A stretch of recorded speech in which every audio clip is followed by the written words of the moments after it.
Assalamu alaikum wa rahmatullahi wa barakatuhu. Que la paix et les bénédictions d'Allah soient sur vous.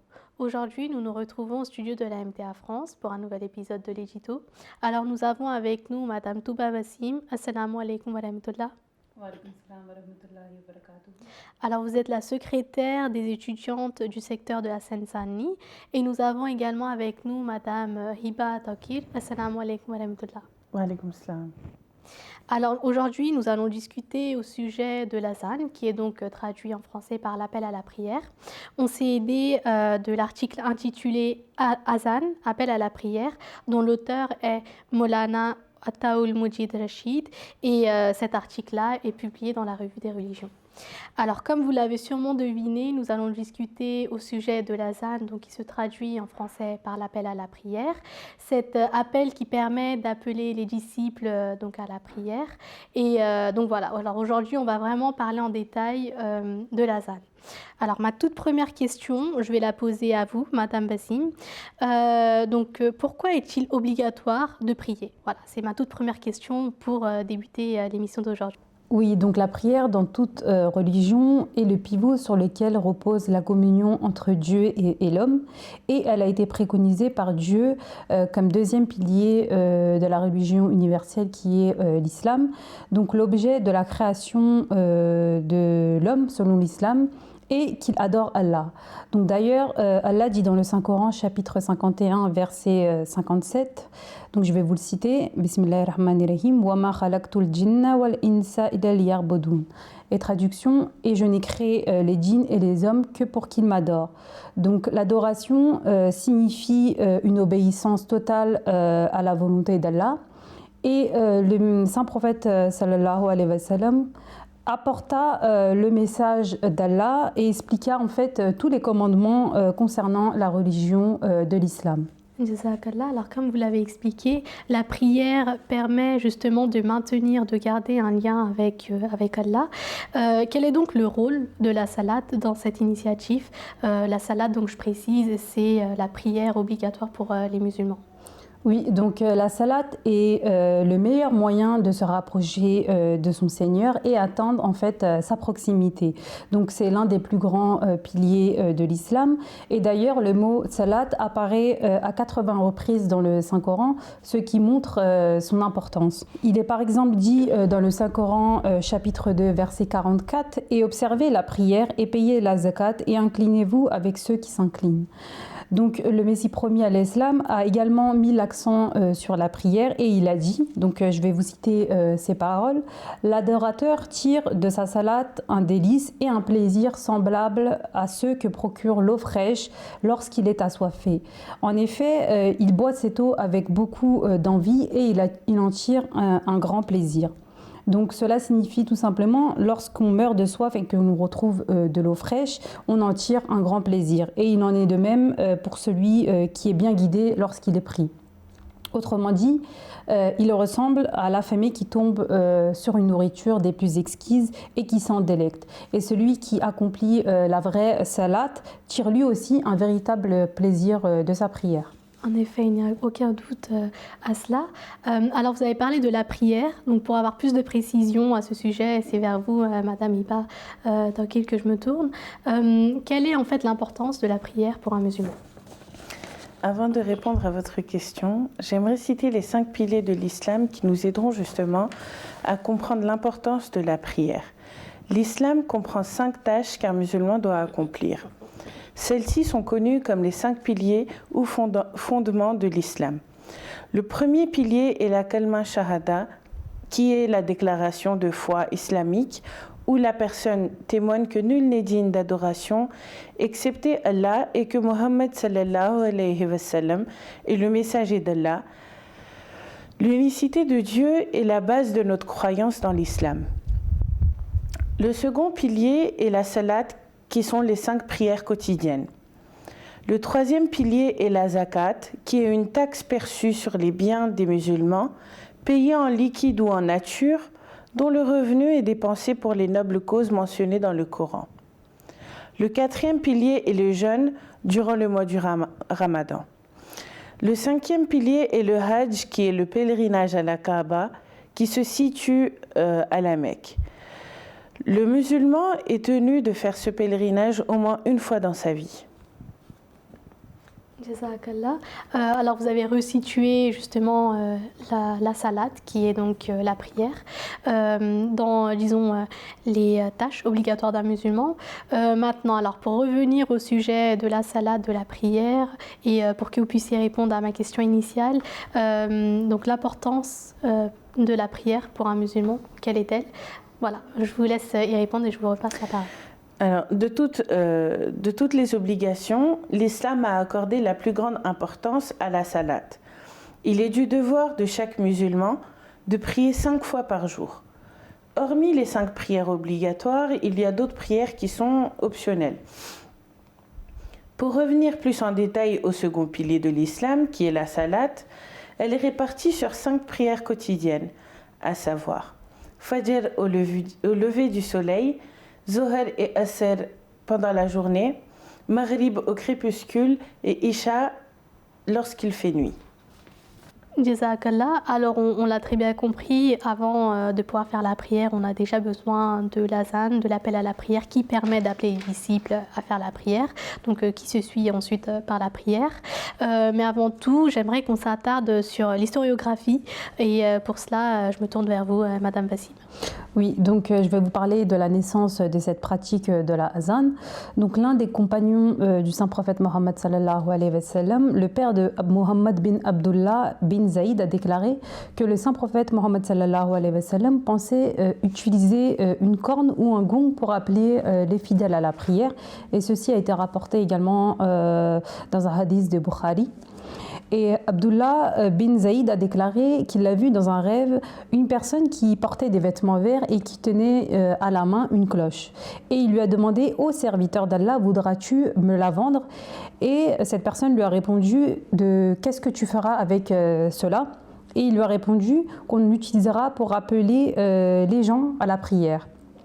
Et c'est de là qu'il lui a dit souhaites-tu que je te présente une meilleure méthode?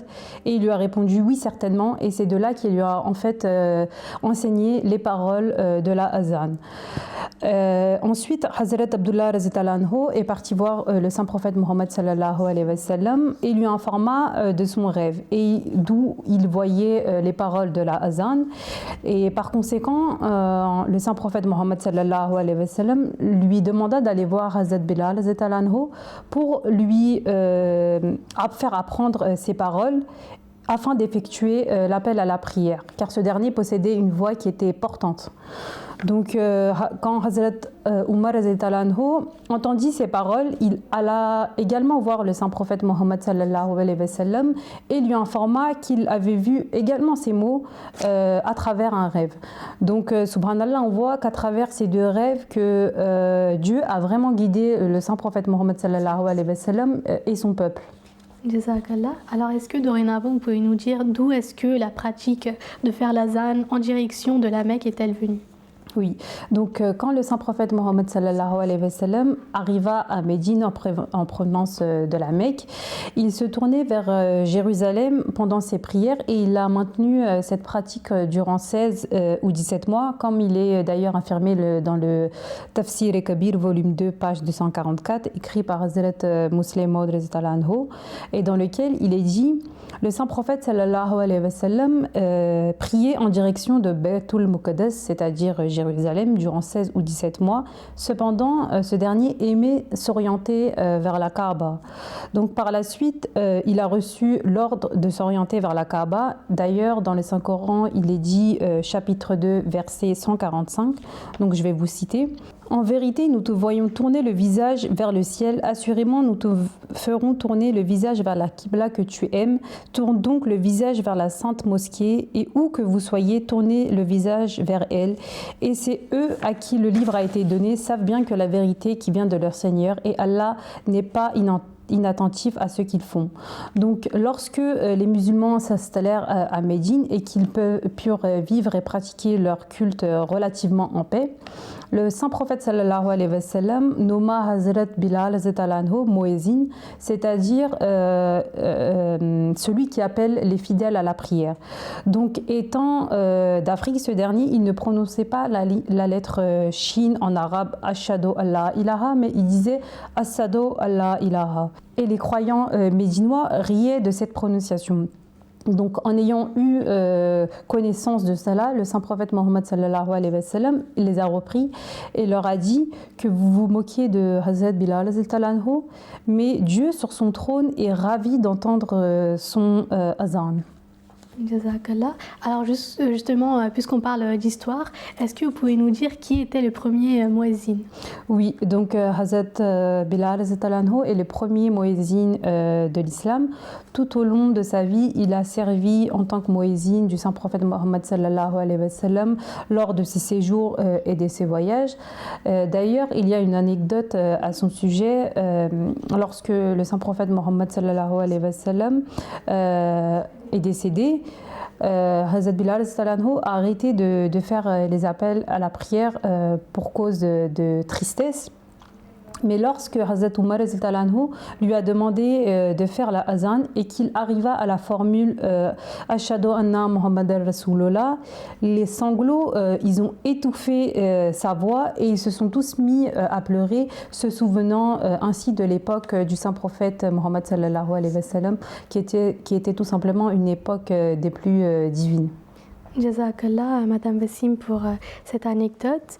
Maintenant, vu qu'en fait on parle de l'azan, il serait tout de même important d'avoir les paroles, au moins de les entendre, de savoir de quoi on parle. Donc je vais laisser la parole à Madame Toki pour qu'elle nous cite les paroles de l'azan, s'il vous plaît. Je vais vous la citer en arabe, sa langue principale, avec sa traduction en français. D'accord. Ça commence avec Allahu Akbar, Allah est le plus grand. Ashhadu alla ilaha illallah, je témoigne qu'il n'y a pas d'autre Dieu qu'Allah. Ashhadu anna Muhammadar Rasulullah, je témoigne que Muhammad sallallahu alayhi wa sallam est le messager d'Allah. Hayya al-salah, accourez vers la prière. Hayya al-falah, accourez vers le succès. Allahu Akbar, Allah est le plus grand. La ilaha illallah, il n'y a pas d'autre Dieu qu'Allah.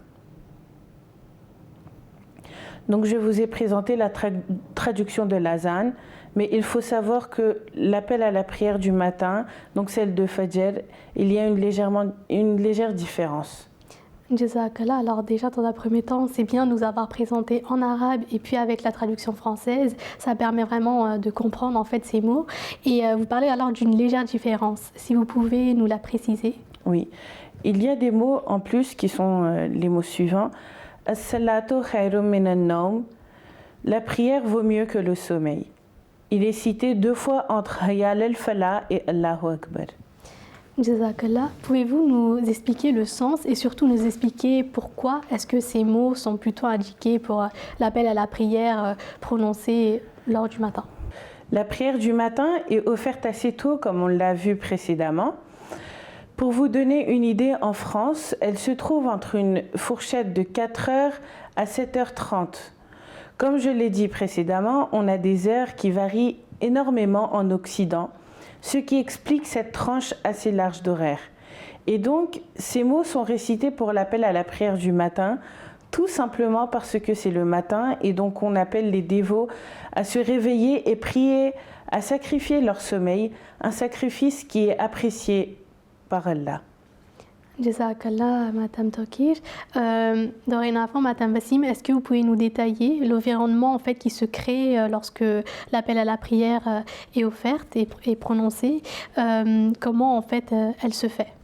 Oui, donc le muezzin, c'est-à-dire celui qui fait la azan, se tient debout et dans une position proéminente, faisant face à la qibla. Donc de nos jours, on utilise des haut-parleurs pour faire la azan. Ses index touchent ses oreilles et il récite la azan à voix haute. Donc il doit tourner sa tête lorsqu'il récite Hayya al-Salah et à gauche lorsqu'il cite Hayya al-Falah. Donc le saint prophète Mohammed sallallahu alayhi wa sallam a dit qu'à chaque fois que vous entendez la azan, répétez ce que le muezzin dit. Donc quiconque entend la azan doit répéter phrase après phrase après que le muezzin a fini de le réciter. Et quand la personne entend le muezzin dire Hayya al-Salah et Hayya al-Falah, la personne doit dire la hawla wa la quwwata illa billahil aliyyil azim, et ce qui signifie il n'y a point de force de résister au mal ni de pouvoir de faire le bien excepté par Allah, le très haut, le grand. Est-ce qu'entre la salat et l'appel à la prière, il y a une autre invocation? S'il y en a une, pouvez-vous nous la citer s'il vous plaît? Oui, donc à la fin de la azan, ceux qui écoutent devraient réciter la prière suivante. Donc je vais vous citer la traduction. Ô Allah, Seigneur de cet appel parfait et de la prière qui va être dite, accorde à Mohammed sallallahu alayhi wa sallam le moyen de s'approcher de toi et l'excellence et élève-le au rang le plus exalté que tu lui as promis. Et accorde-nous ton intercession le jour du jugement, certainement tu ne manques jamais à ta promesse. À ce sujet, il y a un hadith, c'est-à-dire les paroles de notre bien-aimé saint prophète sallallahu alayhi wa sallam, qui dit qu'il y a un instant qui se trouve entre la azan et le commencement de la prière dans lequel Allah exauce les invocations. Jazakallah, Madame Wassim, pour tous ces détails. Donc, vous avez très bien détaillé les différentes postures à adopter lorsqu'on fait l'azan. Dorénavant, j'aimerais savoir s'il y a d'autres invocations à faire entre l'azan et la prière. Et donc, je vous laisse la parole, Madame Tokir. Oui. Ensuite, autre que la prière elle-même, il y a d'autres invocations. Ce sont des invocations optionnelles, comme par exemple le tasbih. C'est-à-dire qu'à la fin de chaque prière, dire à voix basse 33 fois Subhanallah, ce qui signifie Saint est Allah. 33 fois Alhamdulillah, ce qui signifie toutes les louanges appartiennent à Allah. Et 34 fois Allahu Akbar, ce qui signifie Allah est le plus grand. On peut ajouter aussi d'autres invocations qu'on retrouve dans différents hadiths. Jazakallah, Madame Tokir. Alors, dans cette invocation-là, vous avez évoqué le terme Allahu Akbar, qui d'ailleurs se retrouve à plusieurs reprises dans l'azan, donc dans l'appel à la prière, et que vous avez traduit par Allah est le plus grand, si je ne me trompe pas. Oui. Et donc voilà, justement, c'est un terme qui est considéré comme étant un terme assez péjoratif dans les pays occidentaux, et alors que pourtant c'est un terme complètement pacifiste si on regarde sa traduction qui veut tout simplement dire Allah est le plus grand. Donc je me tourne dorénavant vers vous, Madame Wassim, pour savoir comment est-ce que la dégradation de ce terme s'est-elle faite. Oui, donc il est vrai que lors de certaines attaques terroristes récentes, des témoins ont rapporté avoir entendu les mots Allahu Akbar, ce qui signifie tout simplement que Allah est le plus grand. Donc ces terroristes croient-ils réellement qu'ils le font pour Dieu ou pour que leurs témoignages ne sont pas fiables ? Tout cela fait un point discutable car Allahu Akbar n'est pas une phrase dangereuse et sa déclaration est quelque chose qui résonne à travers le monde depuis des siècles. Donc si les terroristes avaient réellement une idée de la signification de Allahu Akbar, ils ne commettraient en aucun cas ces crimes odieux. Et les personnes qui commettent ces crimes, ces atrocités, parce que leurs esprits sont en trouble, prouvent tout simplement que leur déclaration d'Allahu Akbar est simplement artificielle, car un vrai croyant en Allahu Akbar est toujours censé confier ses affaires à Dieu. Donc l'appel islamique à la prière de la azan commence par Allahu Akbar, comme on l'a vu précédemment, montre que si Dieu est grand, il désire que sa création s'élève également au-dessus des instincts de base et suivent le chemin tracé vers lui afin qu'il puisse atteindre un niveau d'éminence et d'honneur. Mais puisqu'Allah est le plus grand, le véritable honneur ne peut être atteint que par son chemin seul. Et comme il est dit dans le Saint-Coran, tout honneur appartient à Allah. Et d'ailleurs, les paroles de la azan sont récitées à chaque nouveau-né, près de son oreille, non pas pour les préparer à la guerre, mais tout simplement pour leur inculquer l'amour et l'amour de leur véritable créateur et les préparer à une vie à la recherche tout simplement des valeurs supérieures de dévotion de Dieu et au service à l'humanité. Et il y a aussi une autre donnée, donc selon un rapport international, la voix la plus retentissante au monde est celle de l'appel à la prière, et la beauté réside tout simplement dans sa mélodie qui a le pouvoir de captiver l'oreille de chaque personne, des musulmans et des non-musulmans. Jazakallah. Alors vous avez très bien détaillé justement ce terme-là, Allahu Akbar, vous l'avez très bien resitué, c'était vraiment très limpide votre discours. Dorénavant, j'aimerais savoir si Madame Tawkil, vous voulez réagir à ce que Madame Bassima a présenté. Oui, j'aimerais ajouter une anecdote à laquelle j'ai pensé en écoutant Madame Touba Wassim. En règle générale, les pays occidentaux n'autorisent pas la azan publiquement. En revanche, dans les pays de l'Occident, on se contente de donner l'azan à l'intérieur de la mosquée. Donc cette pratique religieuse est permise, mais elle ne doit pas sortir des 4 murs de son établissement. Pour illustrer cela, on peut prendre l'exemple des haut-parleurs qui permettent de diffuser le son de la salle de prière des hommes, qui peut par moment avoir une dimension très grande et nécessite d'avoir un moyen de diffusion du son. On a également une diffusion du son dans la salle de prière des femmes, qui est un endroit séparé de celle des hommes.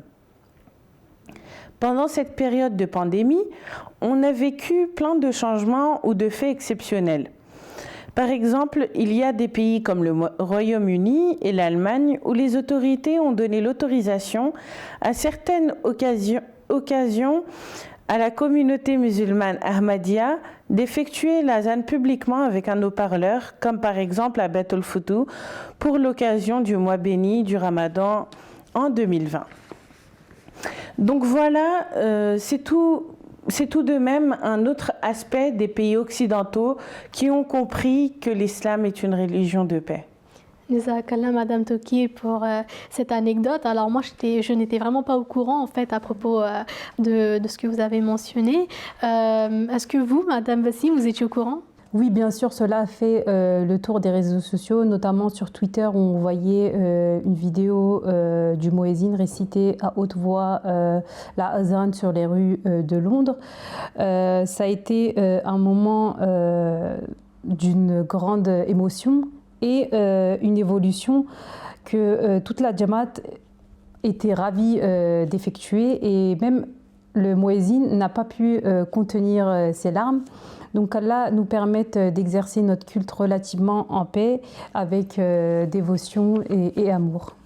Amin souma amin. Jazakallah toutes les deux pour m'avoir appris en fait à propos de cette histoire-là, parce que moi je n'étais vraiment pas au courant et peut-être que nos téléspectateurs ne l'étaient pas également. Donc Jazakallah toutes les deux.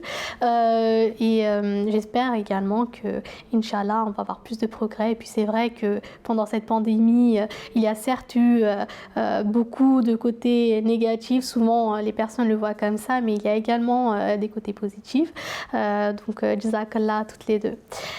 Je remercie donc mes téléspectateurs pour nous visionner et pour être fidèles. Je remercie également nos intervenantes pour vos discours limpides. On se dit à une prochaine fois, Inch'Allah. Assalamu alaikum wa rahmatullahi wa barakatuhu.